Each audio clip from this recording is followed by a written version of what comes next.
அனைவருக்கும் வணக்கம். வாழ்க வளமுடன். நான் உங்கள் பாலசுப்ரமணி. உங்களுக்கு மனக்குழப்பம் வேதனையோடு இருந்தால் அதை எப்படி சரி செய்யலாம் அப்படின்னா, அதுக்கு ஏதாவது பாசிட்டிவ் எனர்ஜி வேணும். அப்படி இருந்தால் தான் சரி பண்ண முடியும்.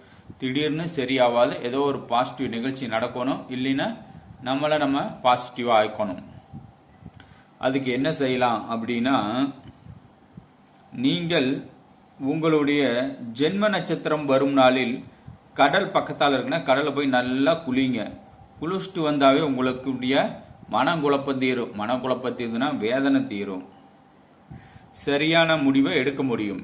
அதாவது சம்மந்தம் இல்லாமல் தப்பான முடிவில் நீங்கள் எடுத்துகிட்டு வரீங்க அப்படின்னா, உங்களுடைய ஜென்ம நட்சத்திரம் வர நாளில் கடலை போய் நல்லா குளிச்சுட்டு வாங்க.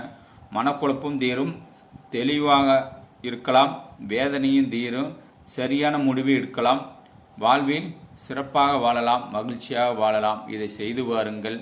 வாழ்க வளமுடன். நன்றி, வணக்கம்.